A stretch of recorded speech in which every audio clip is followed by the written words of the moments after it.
Is the technology in your business a challenge or an advantage point? Today, I sit down with Jeff Floyd, who is the president of CMIT Solutions here in Round Rock, and he helps us really break down the riddles that is technology and start to speak it in truly clear, concise, understandable language for those of us in small business. We talk a bit about what's upcoming, what are some of the trends to pay attention to, and how, as a business owner, you can be fully prepared from a technology standpoint. So I'm excited to bring this one to you. Sit down, relax, and enjoy this conversation with Jeff Floyd. Jeff, welcome to the Ownership Advantage podcast. I'm so excited to have you here today and chatting a little bit about technology, especially when it comes to the business side of things. So first and foremost, thank you. For the audience that has not met you yet, has not seen your business yet, or been introduced to your business yet, give us a quick introduction. Let us know who you are, what your business is, and just a little bit about what you all do. Sure, and thanks for having us on, Tanner. I really appreciate it. So, as the gray hair will attest to, I've been around for a wee bit, different companies here, there, and yonder, and about 10 years ago, 11 years ago now, I decided that it was time to stop working for someone else in the corner office and work for myself. So, I am a small business owner. I know the challenges, sleepless nights. What in the heck did I do that for? Kind of instances pop up and you deal with them as best you can as they pop up and learn from that lesson and move on. When I was choosing CMIT Solutions, I chose it out of about 3 other options, mainly because A, I know IT, and B, IT is a challenge for small businesses. If not done right to start up with, it can create even more challenges going forward. And probably the most important reason is that small business has been one of the strongest economic drivers there are out there. I mean, more people work for small businesses than do any large company. And it's those small businesses that struggle with these types of issues. And we're there to be able to help them out. And then the other thing is to know about me is don't always take me completely, totally seriously. I will crack a joke. Well, that's fantastic. I love that. That makes this like way more fun as a conversation. So, I wanted to ask you a question. And when I was looking at, some of the information before we jumped on here today, I love the fact that I think one of the taglines on LinkedIn, things like that, is that you're the tech whisperer. How did that come about? Actually, that was a relatively recent development. I started working with a lady that's helped other CMIT Solutions is a franchise. And I started working with her. She's helped a couple other CMIT franchise entities going with their marketing. And she came up with that, and I went, you know what? I like it. It's unique. There is absolutely no way, knock on wood, anyone can find it offensive, and especially since it's going to be in the digital marketing arena and area, so let's go with it. And then I said, it's also got to be a little bit of a Texas theme, and so you'll see the skull or the longhorn skull or the fence also in some of the medias. I wasn't born in Texas, but I got here as quick as I could, so I loved it. That's amazing. So let's talk a little bit about technology solutions within business. What are some of the most important things for small business owners specifically to be paying attention to when it comes to whether it's starting out with some of their initial systems or starting to integrate some different things? What are some of the first things that small business owners should be paying attention to? Well, it's not going to be a popular one, but read the fine print. I have seen more than one small business sign a contract with, company X, and it could be a big company or it could be a small or it could be a startup. And when you sign up, you agree that they own your data. You can upload, let's say, customer contacts if you're doing a system that is going to help you with your CRM. Where does that data land? Is it in a U.S.-based environment? Is it in China? Is it in Russia? Is it in India? Is it South America? Where is your data? How do you get to it? And how do you own it? or who owns it, I should say. And if you want to get out of that system, how do you get your data back? There's a rather, well, the other aspect of it is if you're actually trying to add a system into a group of other systems, say CRM and billing, or accounting, do those systems talk to one another? Hey, you've got a great CRM. I can market to the world. I can, get a sale closed. Great. Then does it push data over to your accounting system and your operating environment so that your customer is now there live? Or do you have to re-data enter everything? Name, address, phone number, taxing district, all that kind of good stuff. And think about those things up front. If you're thinking about choosing a new system or replace an existing system, sit down.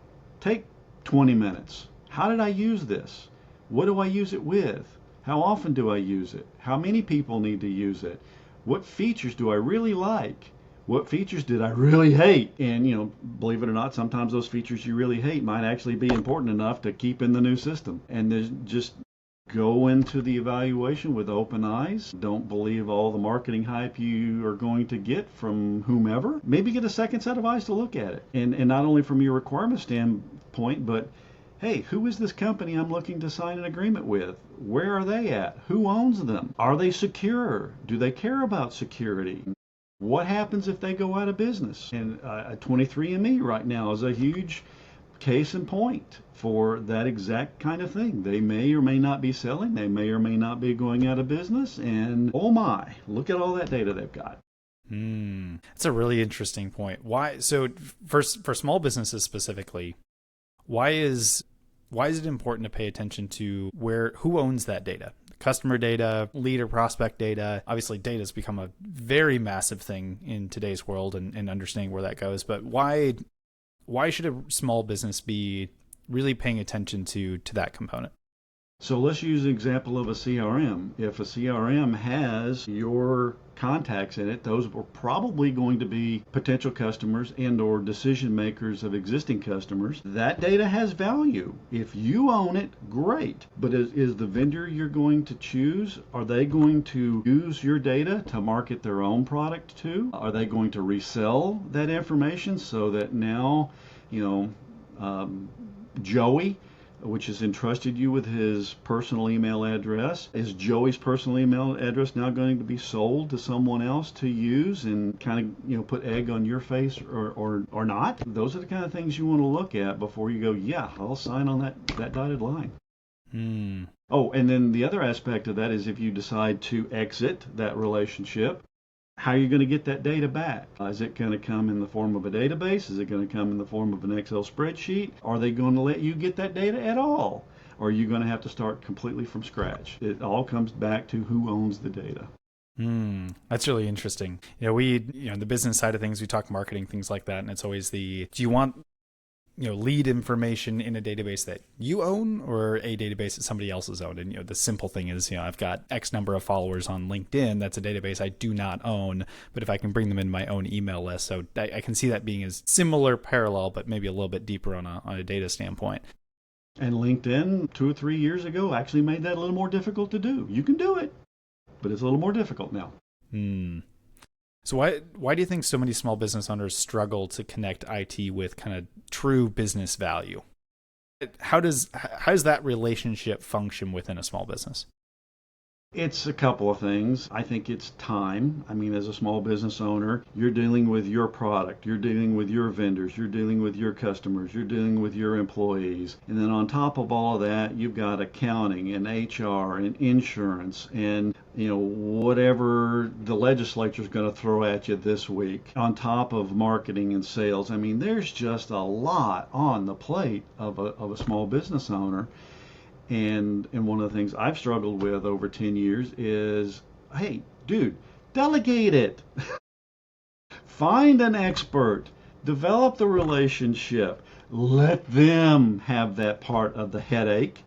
And you go back to doing something that actually brings dollars into your bottom line. That's one aspect of it, the time. And then the other aspect of it is, hey, we'll use an IT example. Jeff, you just recommended a computer to me that's 1,200, 1,300, but I can go to Amazon and I mean, there's one and it's only 6. That's correct. But in the environment that you've described to me, A, it won't connect to your back end systems. B, it's got a cheap fan, a cheap battery, a cheap hard drive, and if it lasts you the year that the warranty is on there, good luck, because it probably won't. And then the warranty you can get with Amazon is not necessarily, I mean, it's not an Amazon warranty, it's whoever the vendor is. That warranty, getting it actually acted upon and getting a new machine or getting an existing machine repaired can become a challenge. It's not always, but it can become a challenge. You said something kind of in there, and with a little bit back on connection between different things, right? Connection with hardware, software, different platforms and services that are out there that business may need. And what's going through my mind is you think of every different aspect of the business, from HR to operations to sales to marketing to finance. They all have to work together. And you can see a different system for every single one of them. Is it better to find something that integrates or can kind of go across multiple different verticals within the business or departments within the business, or does it make sense to have a different system for every single department? How important is it that those things are able to integrate together? You have just asked the age-old question that IT philosophers have been debating for 50 years. So there's 2 approaches. There's a best-in-class approach. I'm going to go get the best-in-class CRM. I'm going to go get the best-in-class accounting package. I'm going to go get the best-in-class HR management system. Wait, those things don't talk to one another. But I can pay for consulting and a developer, and they'll make them talk to one another, at least until one or the other decides to change their API or their interface, in which case then it breaks. You may or may not get notice of that. And then the other solution is, like you say, just go get one that's already pre-integrated together. And there's a couple of companies out there that are really going down that road full force, and they have HR, they have accounting, they have CRM, they may have some level of inventory management, may even have a company store that's appropriate for integrating into a website, etc. So yeah, it's an age-old question. And then the other, the IT philosopher will come back and say, yes, but now we have put all our eggs in one basket. And what if they get hacked? What if they have a security breach? Or what happens to us? What happens to our data? And it comes down to risk, how tolerant you are of that risk, how comfortable are you with any of those approaches, any of those vendors in their approach to security and keeping your data safe. And then am I willing to accept the risk of I'm going to go with an all-in-one vendor, and yes, it's going to be a situation where I may have to alter some of my business practices to fit within their tool, or I'm going to have to hire a developer to change their tool to fit with my business. And that latter one lies a lot of sleepless nights sometimes. How many IT consultants have, hey, we can modify Salesforce? Yes, you absolutely can. And Salesforce is the big CRM out there. You can do it, but there's 2 sides of that: the Salesforce side and the other vendor side. And if one of them changes something and the Salesforce integration then breaks, well, you developed it, so guess who gets to fix it? Which brings an interesting question when it comes to kind of vetting these different vendors that you could work with, whether it's the actual platforms or softwares themselves, or it's some go-between different developers, things like that. How do you go through that process? Is this the point where a small business owner should absolutely be working with a professional like yourself, or what are some practical tips for small business owners who are looking at, hey, I'm looking at 3 or 4 different CRMs right now. I don't know which one is the right fit, not just from a operational standpoint, but how do I know which one's the most secure, makes the most sense for my business? How do you walk somebody through kind of making some of those decisions, or what tactical tips would you give the audience today? So one of the things you would want to do is A, do they meet your requirements? Because your functional requirements. Because if they don't meet your functional requirements, then whether or not they're going to be in business in 6 years makes no difference because they're not going to fit what you need. But one lesson I learned back when I was in the semiconductor industry, the VP that I was working for at the time won a business with a very, very large company on one point. And in our presentation to this company, we had financials in terms of, hey, we're rock solid. We've been around for this number of years, and we're a public company, et cetera, et cetera. And he was asked at the end of his presentation why he included it. And he included it for a reason that was one of the people that we were competing against was not financially stable, but he included it and he said this, he goes, because you and your clients deserve a vendor supplier that will be around in 10 years to be able to support the products that we're about to roll out the door together if we're lucky enough to win this business. That sealed the deal. Hmm. And yes, I mean, again, it's read the fine print. You're going to see a lot of stuff in that fine print that just, really? Did they really put that in writing? A large company recently put something in print in their end user agreement that they had to go pull. And it was, hey, if you use our AI tool, we own everything. We own the content, we own the results, we own whatever you uploaded, and we can reuse it any way we see fit. And the social media raked them across the coals because of it, and they had to pull it. But it comes down to what's important to you. Yeah, having maybe a lawyer look at some of that content. And there's a close friend, Jim, in town who is famous for saying, you need a lawyer, or you need to know a lawyer before you need a lawyer. I tried to steal that from him, say you need an IT guy before you need to know an IT guy before you need an IT guy, and he kind of said, yeah, that might be a trademark thing, and left it at that. And I went, yes, sir.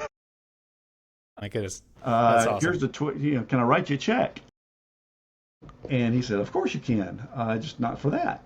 But yeah, you need to look at that fine print. You need to know how this is going to integrate into your business, how it's going to impact your business. I mean, just plopping down a tool does not make it successful. How are you going to train yourself or your staff on how to use that tool? How are you going to rewrite policies or procedures to integrate that tool's use into your overall smooth operations? There's a concept out there called EOS, Entrepreneur Operating System, which I'm a huge fan of. And that would be the first thing is, okay, great. How are we going to do it? You made the decision. How are you going to do it? Who's going to do what? When are they responsible for having it done? How is it going to get rolled out? Who's responsible for learning or managing the rollout? All those sorts of things. Oh, that's fantastic. I think there's some really good points in there. And you mentioned AI, which I'd love to get a sense to talk about here. But on the security side of things, how important is the understanding of cybersecurity today? And how does a small business owner look at the concept of cybersecurity? And remember, there may be some that are listening to this that are brand new into business, don't have a whole lot of clients or anything else yet, and some on the other end of the spectrum that may have kind of had to tap into this world a bit more. How's the general small business owner, how should they be thinking about cybersecurity today? Stop thinking about it as this big, ugly, hairy goal and start thinking about it the way the IT professionals do. It's just good practice. Do you lock your door when you leave at night? Yeah, then maybe we need to lock down some of the data that's in your environment.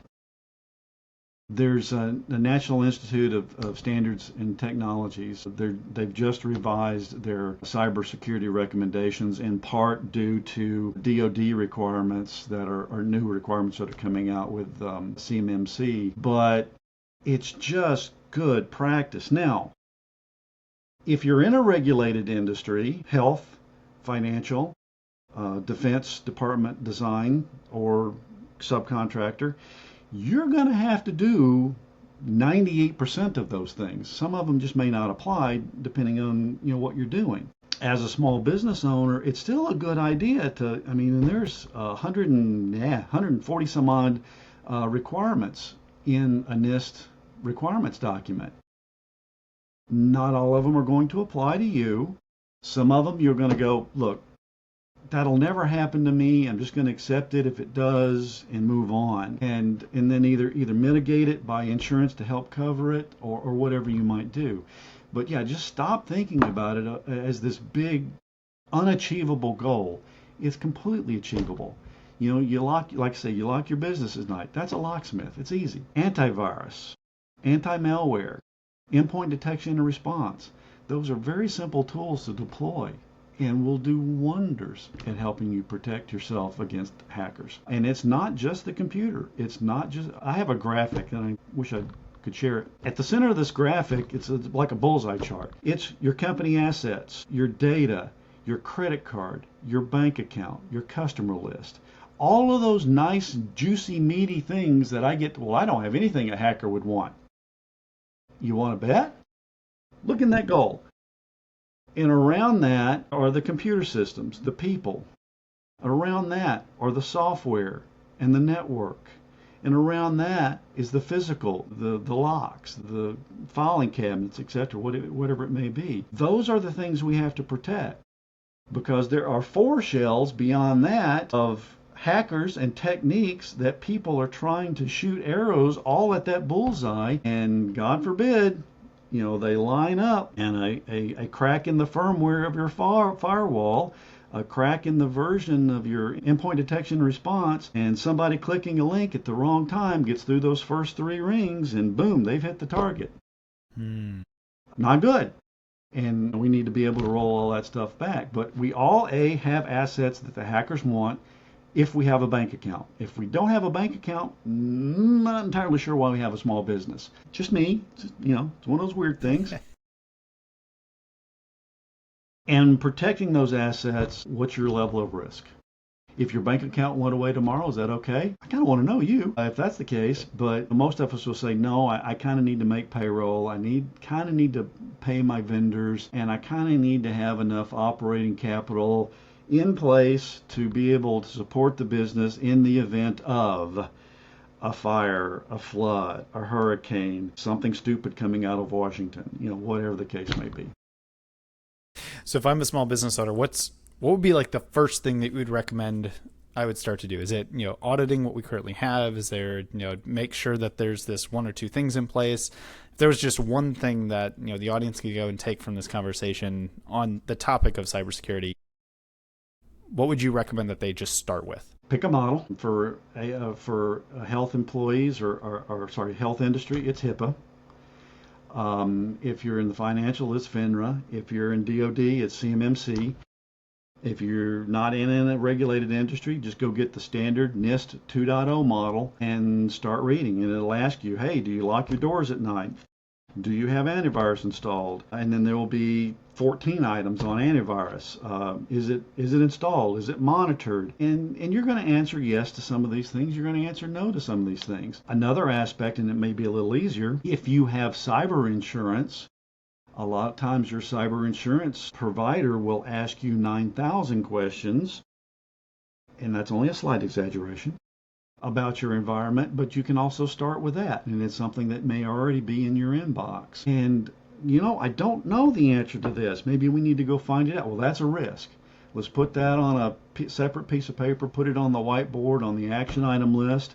You know, do you have this? Well, no, I don't. Oh, well, that might be a risk. Is it relevant to my company, my industry, my environment? Don't know. Maybe I do need a trusted IT advisor that I can go chat with and explain that techno babble in a way that, you know, me, a business owner, can understand it. And I'm the first to say, we tech guys come up with new names for the same old stuff a lot. For those of you old enough to remember mainframes, you had a computer off in this room with the size of a semi-truck, and you accessed it with a green screen. Well, guess what? We call that cloud computing today. It's the same darn thing, only the distance has changed. And we have more than just green screen. We actually have kind of cool graphics. But it's the same concept. But we renamed it, and we charge more money for it as a result. So that's kind of cool. I love that. So I wanted to get your take on AI. How does that fit into the world today? What What are you keeping an eye on, and what should businesses be paying attention to when it comes to this acceleration of AI in today's world? I'm starting my AI journey, as many of us are, and I see these cool new tools. Again, read the fine print. The free versions, if you're gonna, you can upload a spreadsheet and say, hey, AI, summarize this. Great. Here's your summary. And a lot of times it'll be 100% correct. Sometimes there'll be some errors in it. Gee, who now has access to that spreadsheet I just uploaded? So in the free versions, especially, to take notice of that. In the paid versions, you start getting higher levels of privacy. You can create your own environment, and the AI will pull intelligence from other areas, maybe someone who's loaded up something for free, or the web, or the case may be, and then incorporate that knowledge into what you've asked it to do. Again, just read the fine print, know what it's trying to do. I use an AI tool to help in my business writing, and sometimes it and I agree, and sometimes it and I do not agree, and I'm going, what are you thinking? To use your suggestion completely, A, changes the meaning of the sentence I'm trying to write, and B, is, Mars versus Venus. That's not what I'm trying to say at all. Is it just be cognizant of that and test. Test with fake data. Use sparingly with that until you're, hey, yeah, I'm comfortable with this. I'm comfortable with the vendor. I know this company is not going to, fold, Microsoft, Oracle, Google, Apple. They all have their AIs, and there are hundreds of them popping up every day to be able to do very specific things, and that's great. Again, how long are they going to be around, and what happens if they fold? Where's my stuff? That's an interesting component, especially as we talked about the who owns the data and the differences between free versions and paid versions and some different layers there. So I think that's a key takeaway for a lot of the business owners out there. But business is risk. I would certainly classify that as an acceptable risk to get out there and play with AI, because there's going to be two businesses or two groups of businesses going forward. Those that use AI and grow, and those that don't use AI and grow less. Or not at all, as the case may be. I certainly want to be on the side of that grows more and dominates. World domination. I need a mini-me at this point. And we have got to start embracing AI. Whether we like it or not. Us old folks, okay. But we've got to embrace it. We've got to get with the newer generations, because they can't be wrong all the time. They have to be on the lawn sometime. Yeah, that's definitely been kind of my take recently as well. Is it's not going away. It's going to play a role in this next iteration of what business looks like. If we're not at least exploring what that can look like for our business, we're a bit behind the curve. Does that mean it needs to be integrated into everything today? Not necessarily, no. And some businesses will need it more than others at this particular moment in time. But I'm definitely above or on the side where it's worth continuing to explore, test with, figure out how these things continue to work, because it's only going to continue to accelerate and move forward at this point. I don't think there's any way of just getting rid of it altogether at this point.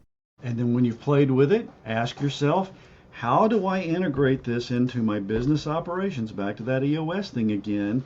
How do I train my staff? How do I make it make money? How do I get it to contribute positively to the bottom line and not just a monthly invoice that I sign a check for? Got plenty of those. Yeah, no kidding. Especially in today's subscription economy, there's always something that's just writing a check for. Yes.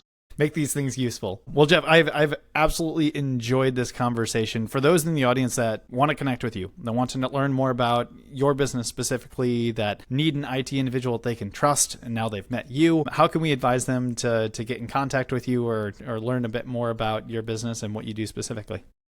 Well, the technology whisperer things will get you there.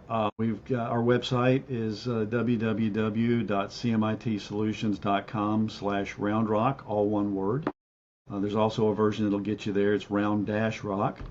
That has our contact form on it. You can call us 512-628-9507, or you can try the old, well, I guess phone call would be the older fashion. So the newer fashion would be email at jfloyd@cmitsolutions.com. The one thing I will not give out unless I am threatened with some physical body harm is the fax number. I will not do that. Well, I love that. Jeff, thank you so much. For those in the audience, please take a minute, send Jeff an email. Just say, hey, saw you on the podcast. Great conversation. Always great to make a connection, especially for those of you that are listening in from the Central Texas market. Always great to kind of make some of those connections here. So Jeff, thank you so much. This has been an absolute pleasure and lots of great nuggets of wisdom for the audience. Thanks for having us again.